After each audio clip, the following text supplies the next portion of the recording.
بھائی کی بیٹی ہونا اور بات ہے اور بیٹے کے قابل ہونا اور بات ہے. یہ میرے بھائی کا بیٹا ہے تو میں اب میرے بھائی میرے گھر آ گیا. بھائی بھائی کی محبت اپنی جگہ اور بچے کا بچی کے قابل ہونا یہ ایک علیحدہ معاملہ ہے. میں گیا تھا جی, بچی بڑی پیاری, بڑی خوبصورت, بڑی اچھی, بڑی مجھے وہ جو ہے نا وہ اچھی لگی, تعلیم یافتہ. ایک جملے میں ساری بات کہہ دوں گا, اگر آپ کی سمجھ میں آ گئی تب بھی ٹھیک ہے, نہ آئی تو تب بھی ٹھیک ہے. اور ایک جملے میں ساری بات کہہ دوں گا, بدصورت آدمی سے گزارا ہو جاتا ہے, بد اخلاق سے نہیں ہوتا. بس ایک جملے میں, وضاحت نہیں کروں گا. بدصورت سے گزارا ہو جاتا ہے, بد اخلاق سے. یاد رکھ لیں, جو چیزیں ہم معاشرے میں ڈھونڈنے نکلے ہیں ان کا رنگ اور ہے, اور جن چیزوں کی ہمیں ضرورت ہے وہ چیزیں اور ہیں. ہم ضرورت کی چیز نہیں لا رہے. جو چیز تھوڑی دیر کے لیے آنکھوں کو بھائی تو ہم نے ساری زندگی کے لیے اس کو اپنی زندگی میں دخیل کر لیا. میرے رسول پاک صلی اللہ تعالی علیہ وسلم نے فرمایا, لوگ مال دیکھ کے شادی کرتے ہیں, حسن دیکھ کے شادی کرتے ہیں, قبیلہ دیکھ کے شادی کرتے ہیں. میرے غلاموں, تم سیرت, کردار, اخلاق اور دین دیکھ کے شادی کرنا. تم دیکھنا کہ اس کے اندر دیکھے نا, ایک خاتون ساری زندگی خاوند کی خدمت میں گزار دیتی ہے, صبح و شام اس کا خیال رکھتی ہے. بازار رنگ روپ اتنا پیارا نہیں, لیکن اس کا خاوند جتنا اس سے راضی رہتا ہے, اس کا گھر جتنا ٹھنڈا رہتا ہے, اس کا ماحول جتنا اچھا رہتا ہے, اس لیے کہ میرٹ بڑا اچھا آیا. ہم لوگ جس چیز کو میرٹ بناتے ہیں وہ اصل میں میرٹ ہے ہی نہیں. یہی حال بچوں کے حوالے سے ہمارا ہے. بچی کا جب رشتہ دیکھنے جاتے ہیں تو سب سے پہلا سوال ہم کیا کرتے ہیں بچے کے بارے میں؟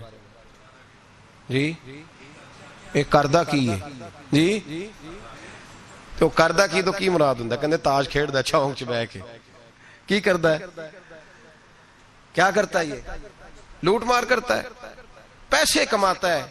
کتنے بے شمار کمائی ہے اس کی. بھئی بتاؤ تو صحیح, کرتا کیا سے مراد صرف پیسے کمانا ہی ہے یار؟ یہ تو لوگ چوری کر کے بھی کما لیتے ہیں. پیسے کمانا تو اتنا بڑا مسئلہ ہی نہیں رہا. جتنا بڑا دھوکے باز ہو اتنا بڑا مالدار ہوتا ہے اس زمانے میں. کرتا کیا ہے؟ پہلا سوال, اس کا ترجمہ کیا ہے ہماری زبان میں کہ پیسے کتنے کماتا ہے؟ بڑی اچھی سیلری ہے جی بچے کی. بچے کا اخلاق بھی پوچھو, اخلاق بھی پوچھو. ایک خاتون میرے پاس آئی تعویذ لینے, تو ضد کرنے لگی, گھر والوں سے کہنے لگی نہیں میرے ساتھ کوئی ہے تو نہیں, پر ان سے کہے میری 2 منٹ میری داستان تو سن لے. تو میں نے کہا بہن بتاؤ بات کیا ہے, اتنی رونے دھونے کی کیا بات ہے؟ اس نے کہا کہ مال دیکھ کے شادی کر دی میرے ابے نے, مال بڑا ہے, پر میں ایک دن بھی اپنے خاوند سے عزت نہیں کرا سکی, اس لیے کہ وہ شراب کے نشے میں دھوت گھر آتا ہے. ایک دن بھی. کہنے لگی مجھے بتائیں نا کہ جس عورت کو اس کا خاوند پانی پیے تو گالی دے کے آواز دے, روٹی کھانی ہو تو گالی سے آواز دے, اور اگر وہ میکے جانے کی بات کرے تو اس کی مری ہوئی ماں کو بھی گالیاں دے, اور اس کے سارے خاندان کو 24 گھنٹے. میرے گھر میں مال بڑا ہے, بڑے پیسے ہیں, لمبا چوڑا سرمایہ, پر ایک دن بھی ایسا نہیں آیا کہ جس دن اس نے باوقار طریقے سے مجھے بلایا ہو.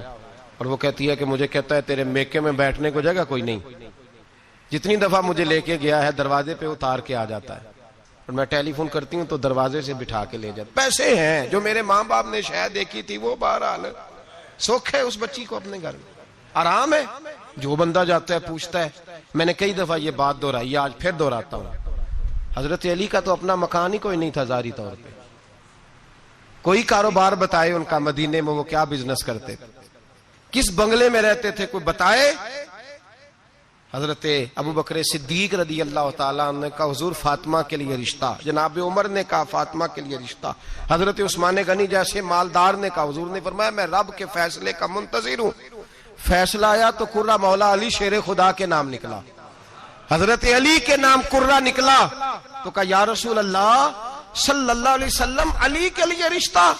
تو میرے مصطفیٰ نے فرمایا علی کا فخر وہ کمال والا ہے کہ رب کے فرشتے بھی میرے علی پہ فخر کرتے ہیں. اس کا فخر وہ کمال والا فخر ہے کہ فرشتے فخر کرتے ہیں. صاحب وہ دیکھیں چیز, وہ میرٹ بنائیں جس سے آپ کو سکون ملے, توانائی ملے, بہار ملے, حسن ملے. ہم نے وہ چیز جس کا جو میرٹ نہیں تھا وہ بنا دیا ہے.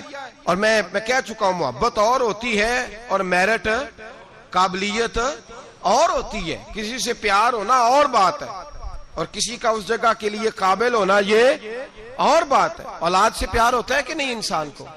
بچے بڑے پیارے ہوتے ہیں, ماں بڑا پیار کرتی ہے, لیکن باپ کی محبت کو بھی کوئی نہیں تول سکتا. زندگیاں باپ ہی گزار دیتا ہے پردیس میں اولاد کے لیے. صبح سے شام تک دھوپ میں باپ ہی کھڑا ہوتا ہے اولاد کی خاطر. باپ جدوجہد کرتا ہے, زندگی جوانی دیتا ہے اولاد کو. خواجہ معین الدین اجمیری کے 14 بیٹے تھے. کتنے؟ سارے بولیے. نہیں بولے سارے, آپ سارے بولے. کتنے بیٹے تھے؟ تو کوئی ایک نام بتائیں کسی بیٹے کا. کتنے بیٹے تھے؟ ایک کا نام بتائیں. خلیفہ کا نام بتائیں. خواجہ قطب الدین بختیار کاکی. بیٹے کا کسی کو نہیں پتا, خلیفہ کو دنیا جانتی ہے. حضرت خواجہ قطب الدین یہ خلیفہ ہیں. ان کا نہیں دل کرتا تھا جاتی دفعہ پگڑی باندھ جاؤں بیٹے کو, بیٹا مسجد میں بھی تو رہنا, آستانے پہ بھی تو رہنا, مدرسہ بھی تیرا, ہر شے تیری. لیکن بیٹے کو دستار باندھ کے انہوں نے محبت نہیں دیکھی, معیار دیکھا. بڑے بڑے مرکز تباہ ہو گئے, نااہل بچے بیٹھ گئے, نااہل. کوئی عالم, کوئی صوفی, کوئی اچھا آدمی اگر کام کرنا چاہتا ہے اسے نئے سرے سے بنانی پڑتی ہے. آج نئے سرے سے. اور ہمارے ہاں تو سیاست اس قدر بری ہو گئی ہے کہ لوگ یہ نہیں دیکھتے کہ معیار کیا ہے, یہ نہیں دیکھتے کہ میرٹ کیا ہے. کہتے ہیں نہیں یار یہ ہمارے بڑوں کا ادارہ ہے, ہم نے یہیں جانا ہے. وہاں کون بیٹھا ہے خدا جانے. لوگ مخالفت کرتے ہیں شدت کے ساتھ. ہم نے کبھی یہ سوچا ہی نہیں کہ حضرت خواجہ معین الدین اجمیری کے 14 بیٹے, اور کسی جگہ نہیں لکھا کہ ان کا بیٹا دیندار نہیں تھا, پرہیزگار نہیں تھا.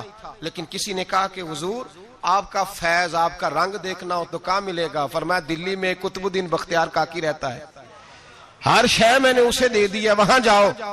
اور اس میرٹ کا حال کیا تھا خواجہ قطب صاحب کا؟ خواجہ قطب الدین بختیار کاکی پھر اتنے بڑے صوفی ہوئے کہ دلی کا بادشاہ بھی مرید ہو گیا, وہ بھی آپ کے قدموں میں بیٹھ گیا. اور ایسے نہیں مرید ہوا, ایسے نہیں مرید ہوا کہ وہ اپنے ٹائم پہ شراب بھی پی لیتا ہے معاذ اللہ, اور پیر صاحب کو گاڑی میں بٹھا کے لاہور کا چکر بھی لگوا دیتا ہے. یہ کوئی اس طرح کا مرید نہیں ہوا. مرید ہوا تو دیندار ہوا, ان کے نقشے قدم پہ چلا. ہمارے ہاں زمانے میں لوگوں نے پیر بھی رکھے ہوتے ہیں اور بدماش بھی رکھے ہوتے ہیں, دونوں چیزیں. وہ جمعے والے دن پیر صاحب کو سلوٹ کر لیتے ہیں, ہفتے والے دن کسی ایم پی اے گنڈے کے ڈیرے پہ بھی جا کے بیٹھ جاتے ہیں. سارا کچھ ہی رکھا ہوا ہے ہم نے معاذ اللہ. یہ کیسا انداز؟ جو درویشوں کے ڈیرے پہ آئے پھر بدل گئے, پھر ان کے اندر کوئی کسی قسم کی غیر شرعی حرکت نہ رہی. حضرت خواجہ قطب الدین بختیار کاکی کا مرید تھا تو کس طرح کا مرید تھا؟ خواجہ قطب صاحب نے انتقال کے وقت وصیت فرمائی تھی. فرمایا میرا جنازہ وہ پڑھائے کہ جس نے جب توبہ کی تو پھر دوبارہ اس کی نظر سوائے اپنی بیوی کے کسی اور بیوی پہ بری نظر گئی نہیں, نظر بھی نہیں گئی, باقی چیزیں تو دور رہی. اور دوسری, جب سے توبہ کی پھر اس کے حلق سے دوبارہ حرام کا لقمہ نہ اترا ہو. اور پھر تیسری بات, جب سے توبہ کی فرض نمازیں تو اپنی جگہ رہی, اس نے کبھی تہجد بھی نہ چھوڑی ہو. وہ میرا جنازہ پڑھائے. جب خواجہ صاحب یہ اعلان کر رہے تھے نا تو آپ کا ایک مرید تھا, اس کے پاس ایک دنیا دار بیٹھا تھا. کہنے لگا بابے نے بڑا ہی اعلان کر دیا ہے, میرٹ کو بڑا ہی رکھ دیا ہے. چلو ٹھیک ہے, بات ان کی صحیح ہے, درویش ہے, پر اتنا بڑا میرٹ ہی رکھ دیا. تو وہ درویش نے اس دنیا دار کا ہاتھ پکڑ کے جھنجھوڑا. فرمایا چپ کر, میرا پیر جو بات کرتا ہے سوچ سمجھ کے کرتا ہے. اگر انہوں نے یہ بات کیا تو انہوں نے ایسا بندہ کوئی تیار بھی کیا ہوگا انشاءاللہ. اگر کہہ رہے ہیں تو ان کی تیاری بھی انشاءاللہ ان کی تیاری بھی ہوگی, انہوں نے تیار بھی کیا ہوگا, ایسا فرد نکلے گا. خواجہ قطب الدین کا انتقال ہوا, جنازے کی چارپائی رکھی ہے, اعلان ہوا جس میں 3 خوبیاں باہر آ جائیں. بڑے بڑے صوفی گردنیں جھکا کے کھڑے رہے. 5ویں سب سے دلی کا بادشاہ نکل کے آیا. باہر نکلا, ہانپتا کامتا روتا. کہنے لگا اگر میرے شیخ کا اعلان نہ ہوتا تو میں اپنا ظاہر نہ کرتا. مسلمانوں, جس کا میں جنازہ پڑھانے آیا ہوں اس نے اتنا رنگ میرے اندر بھرا ہے, اتنا رنگ بھرا ہے کہ جب سے توبہ کی ہے پھر غیر محرم کا کبھی دماغ میں خیال بھی نہیں آیا. اور جب سے توبہ کی ہے پھر بادشاہ نے کھجور کی چھال کی ٹوپیاں بنا بنا کے بیچی ہے. ان ٹوپیوں کی روٹی کھائی ہے, انہی کا کپڑا پہنا ہے, کبھی مال خزانہ کا ایک لقمہ گھر میں داخل نہیں ہونے دیا. اور فرمایا یہ اگر میرے شیخ نے اعلان کیا ہے تو بتا رہا ہوں کہ پہلے دن جب میں قطب الدین کے ہاتھ میں ہاتھ دینے آیا تھا تو تہجد کا وعدہ لیا تھا. 30 سال گزر گئے, جب تہجد کا وقت آتا ہے تو عرش کا مالک مجھے خود ہی بیداری عطا فرما دیتا ہے, اور میں نے چھوڑی نہیں. بھائی میرٹ بنایا ان لوگوں نے اہل لوگوں تک باتیں پہنچائی. حال ہی کوئی نہیں, یا حشر ہی کوئی نہیں, جو جس کے من میں آتا ہے وہ کرتا جاتا ہے. حضرت سیدنا خواجہ قطب الدین بختیار کاکی کی بھی اولاد تھی. لوگوں نے پوچھا حضور آپ کے بعد کدھر جائیں؟ فرمایا پاک پتن میں فرید الدین کو بٹھا دیا ہے میں نے, وہاں بٹھا دیا ہے. یہاں تو نسل در نسل سجادگی چلی آ رہی, ایک کے بعد دوسرا, دوسرے کے بعد تیسرا, تیسرے کے بعد چوتھا, صاحبزادے ہی صاحبزادے, باقی بار کچھ ہے ہی نہیں. کہا میں نے بٹھا دیا ہے فرید الدین مسعود گنج شکر کو. بابا فرید کے بچے بڑے زبردست لوگ ہوئے. حضرت موج دریا ایک بڑے کمال صوفی تھے, لیکن اگر کوئی آ کے بابا فرید صاحب سے پوچھتا کہ حضور آپ کے بعد دیکھنا ہو تو کسے دیکھیں, تو فرمایا دلی میں نظام الدین محبوب الہی بیٹھا رہتا ہے, اس کے پاس جانا. ان لوگوں نے یہ نہیں دیکھا کہ اولاد سے پیار ہے تو اب جو جہاں بیٹھنے کا اہل نہیں اسے بٹھا دیا جائے. حضرت ابو بکر صدیق رضی اللہ تعالیٰ عنہ کے صاحبزادے سارے صحابی ہیں, مجاہد ہیں, نبی پاک کے دین کے غازی ہیں, لیکن حضرت ابو بکر جاتی دفعہ بیٹا نہیں بٹھا کے گئے. کس کو بٹھایا؟ نام لیں, آپ کو ثواب ہوگا. ان کا بھی نام لینا سیکھ جائیں, چلے اللہ خیر کرے گا. اللہ کرے ان کے نام لینے سے نا حضرت عمر کے نام سے تو حرارت پیدا ہوتی ہے روح میں. دوسرا حضرت ابو بکر کس کو بنا گئے؟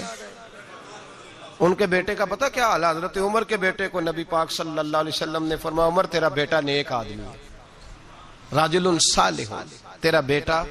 اور مفتی تھے جناب عبداللہ ابن عمر. مدینے کے لوگوں نے فتویٰ لینا ہوتا تھا تو عبداللہ ابن عمر سے لیتے تھے, لیکن حضرت عمر جاتی دفعہ بیٹے کو بنا کے بولیے, بیٹے کو بنایا, فرمایا 6 بندے ہیں کسی کو خلیفہ چن لینا. کن کو چنا گیا؟ حضرت عثمان غنی کی اولاد بھی تھی. بلوانیوں نے حملہ کیا, پورا موقع ملا, انہیں پتا تھا شہید کر دیا جاؤں, ہر شے سامنے تھی. انہیں کہا گیا قائم مقام کا اعلان کریں. فرمایا جو 2 نہیں کر کے گئے تیسرا کیسے کرے؟ مجلس شورا ہی بنائے گی. مولا کائنات شیر خدا علی المرتضیٰ ان کے بعد آئے.